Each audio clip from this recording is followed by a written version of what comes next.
Mapalad ang mga taong tumatanggap ng pangaral.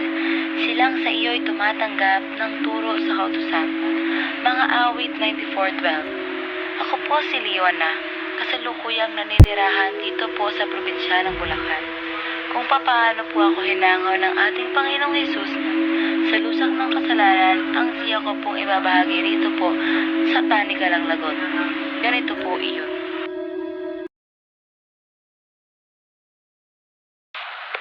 Ngayon, anak, pumunta ka ng Agusan del Sur. Pupunta po ako sa Agusan? Bakit? May problema po ba, Papang? Ang rubber production natin doon? Oo, anak. May mga paparating pang mga punla ng rubber sa Sabado. Dapat may titingin doon. Bakit hindi si Ate at Kuya Avelino ang inyong utusan? Sila ang dapat na may responsibilidad sa pagpapatakbo ng ating negosyo roon. Papang, sila ang mga nakatatanda kong kapatid. Sa iyo ko na nga ipapamahala ang lupa sa Agusan. Bantayan mo ang mga tauhan natin doon, baka may ginagawa ng anomalya sa rubber na plantation doon. Baka iyong mga katas ng rubber ay nakakuha sa mga puno mismo ng rubber ay naipupuslit at kinakalakal sa iba ng mga pasaway nating tauhan. Sige po, Papang. Kailan po ba ako luluwas patungong Agusan? Sa lalong madaling panahon, anak.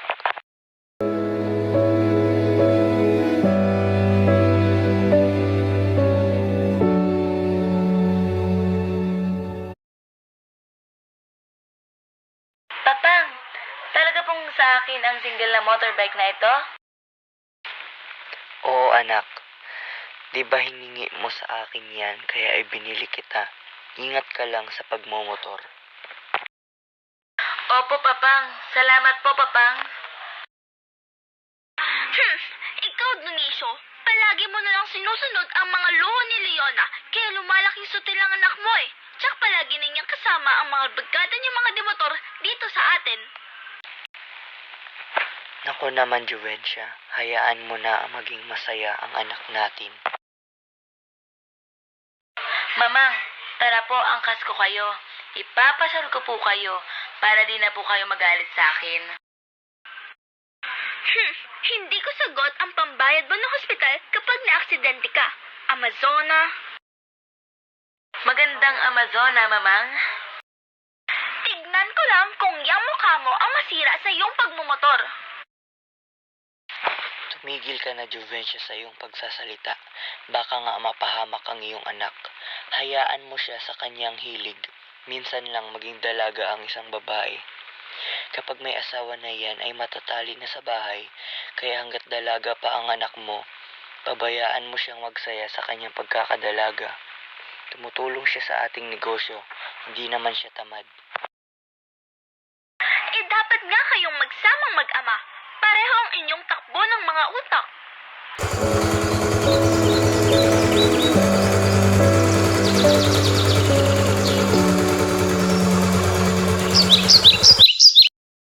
Si Mamang talaga, super sungit. Palibhasa, may pagkakastila. Dugo ng isang Kastila ang umiiral sa kanya at hindi ang dugong Pilipino. Kaya mata pobre, masungit, pasaway rin. Salamat na lang at hindi ako nagmana sa kanya. Sarap talagang i-drive ang bagong motor na ito. Yun na. Paspasin natin ang pagtutuloy ng kasama natin. Tayo na lang naiwan sa pagtakbo ng motor. Sayang motor mo. Bago pa naman. Ilang pasiklaban ko sila sa pagmumotor.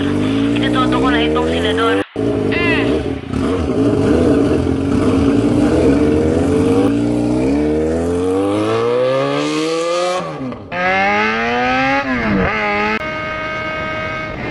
Aba, kumanto ka na.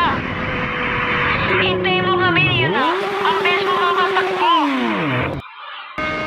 Kumain kayo ng alikabok. Habol!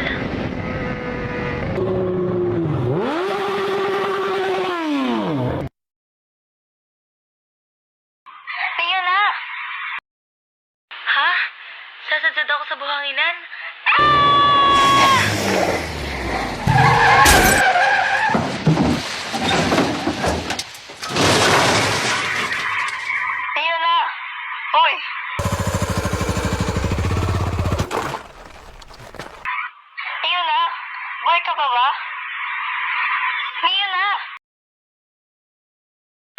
Aray ko po, ang braso ko.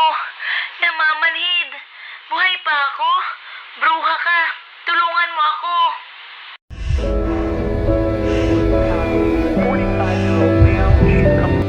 Ayan na nga ba ang sinasabi ko? Sobrang tigas kasi ng ulo mong babae ka. Kaya yan. Aray ko po. Pwede ba, mamang? Huwag nga kayong sumigaw rito sa ospital. Napilayan na nga ako, mabibigay pa ako sa lakas ng boses nyo. Huwag nga kayong manisi. Aksidente iyon. Paanong hindi ka maaksidente? Sa tulin mo ba namang magpatakbo ng motor? Sumbong ni Aya. Para bang dalawa ang buhay mo, kaya ayan tuloy ang nangyari sa iyo. Mabuti na lang at dito ka namin pinulot sa hospital at hindi sa morgue. Pasaway kang babae ka. Ano ka ba naman, Juvensya? Tigilan mo ang anak natin. Huwag mo nang sermonan. Oh, ayan ka na naman. Magsama nga talaga kayong mag-ama. Parehong matigas ang ulo.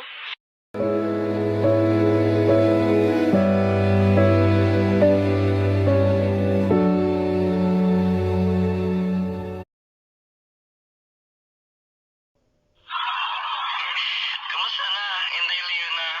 Wala ka ng motor, bali pa yung paa at basa ang mukha. Isa ka pa, Kuya Avelino. Imbis na kahabagan mo ako, inaalas ka mo pa ako. Huwag kang mag-alala. Gagaling rin ako. Makapagmumotor pa ako. Makikita mo, aksidente lang ito, Dudong. Pero wala ka ng motor kasi binenta na ni Mother ang iyong motor. Kababatak lang kanina eh. Ano? Bakit ibinenta ni Mamang? Motor ko iyon. Si Papang, di ba inawat si Mamang? Kailan mo ba si Papang kay Mamang? Kailan mo ba nakikita sumunod sa bahay si Papang? Di ba palagi namang si Mamang ang nasusunod? Kaya sorry ka na lang, Leona.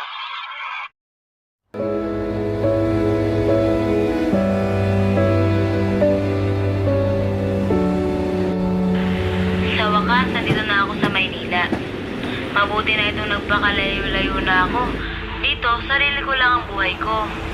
Wala nang mamang na makikialam. Kapag may magandang nangyari sa buhay ko, saka na ako babalik sa Agusa del Sur. Ipakikita ko kay mamang na kaya ko mamuhay na wala sila ni Papang sa aking tabi. Kanila na ang yaman nila. Sa akin ang kalayaan ko. Ayun na. Ayun na sundan natin. Si Manong Rodney ayun sa jeep. Kumakoy sa atin.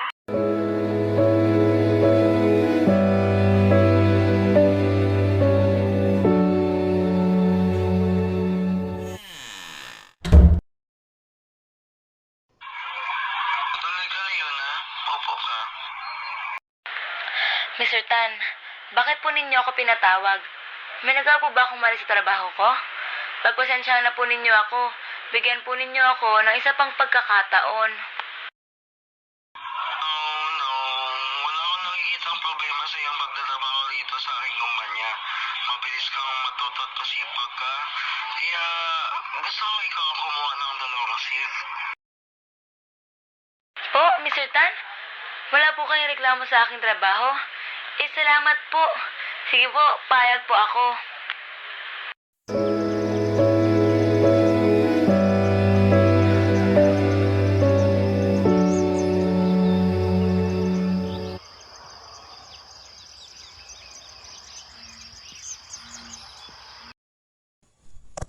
Ang sipag mo naman magtrabaho kapitbahay. Parang may pinapakain kang isang batalyon. Bakit ka nakikialam? Anong paki mo sa akin? Naku, miss. Sorry na uped ata kita. Wala lang iyon. Natutuwa ako dahil ang sipag-sipag mo. Sorry. Pwes, hindi ako natutuwa sa pangingialam mo. Ganyan ba kayo sa Maynila? Ang buhay ng may buhay pakikialaman ninyo? Kasi sa pinanggalingan kong lugar, ang mga tao doon, hindi tismoso na gaya mo. At kung ikaw ay planong manligaw sa akin, ngayon pa lang, busted ka na, chismoso.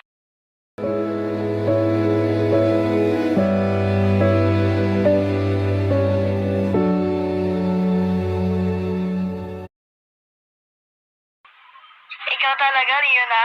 Hanggang dito sa Maynila, dala mo pa rin ang pagkasuntil mo. Kawawa naman itong tao, ipinahiya mo. Di bali sana kung walang nakarinig ando doon pa sa iyong Tumigil ka nga riyan, Aya. Ano bang pinakain sa'yo ng pakailamerong iyon at kaya bait-bait mo sa kanya? Huwag mong sabihin may pagtingin ka sa lokong iyon. Wala. Kung may gusto man ako sa kanya, hindi naman ako papansinin nun. Ikaw ang gusto nun. Nagpapalakad nga siya sa akin. Mabait naman niyang tao at binata. Bagay kayo. Dalaga ka naman. Alam mo, kailangan mo ang pagmamahal ni Josimo. Dahil nag-iisa ka lang dito sa Maynila.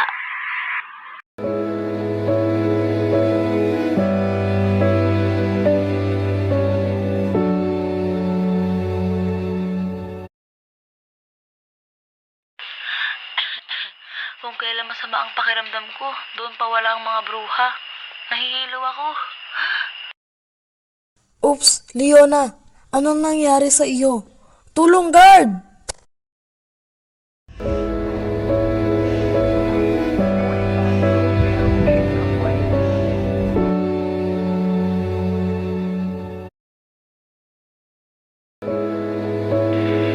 Salamat sa tulong mo at nasalong mo ko.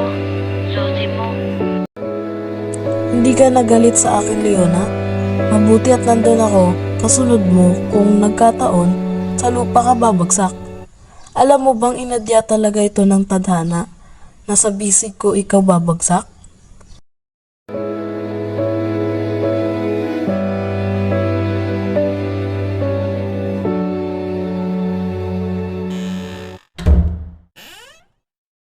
Dito talaga ako nakatira. Matagal ko nang inuupahan itong silid na ito. Dito tayo magsisimulang mamuhay bilang mag-asawa. Masusumikap ako ng husto para sa ating magiging anak. Zosimo, hindi naman ako naghahangad ng maluhong buhay. Sapat na sa akin ang mahalin mo ako. Kung mayroon pang hihigit sa pagmamahal, ibibigay ko sa iyo, Leona. Pinakamamahal kita.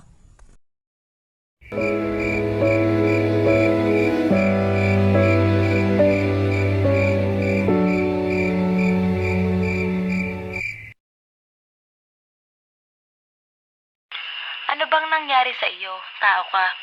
At masama pala ang pakiramdam mo, nagtatrabaho ka pa. Sayang rin kasi kikitain ko, Leona. Pambili rin ito ng gatas ng anak natin. Meron pa naman akong para doon. Sana, magpahinga ka naman, baka ikaw naman ang mapano. Pwede namang iyamang gatasin ni Bingbing. Si Dudong naman, kanin ang kinakain. Leona, huwag kang mag-aalala. Gagaling ako. Pangako ko sa iyo, gagaling ako.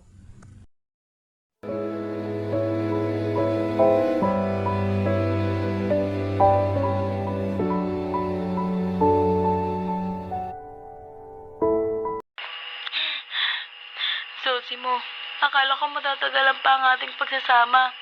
Sabi mo sa akin, gusto mo pang makita ang mga apo mo kay Dudong at gusto mo pang makita na ikinakasal si Bingbing.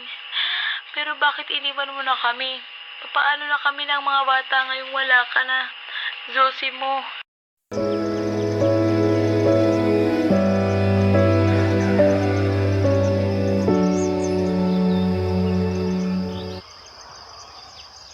Leona, gaya mo rin akong byuda.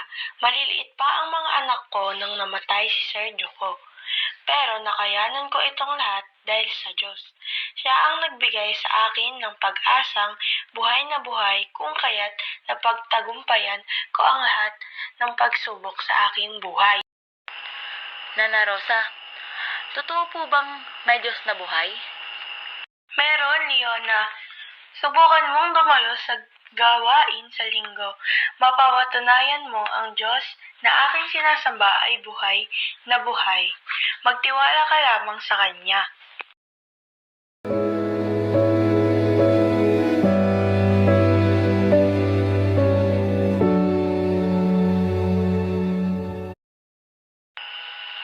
Sinubukan ko pong dumalo sa simbahan na kung saan dumadalo si Nana Rosa. Na totoo nga pong buhay ang Diyos na kanilang sinasamba roon. Maraming himalang ginawa ang Diyos sa aming mag-iina. At kailanman, hindi niya kami pinabayaan sa gitna ng aming kahirapan sa buhay. Palaging may tugon ang Diyos. Purihin po ang ating Panginoon.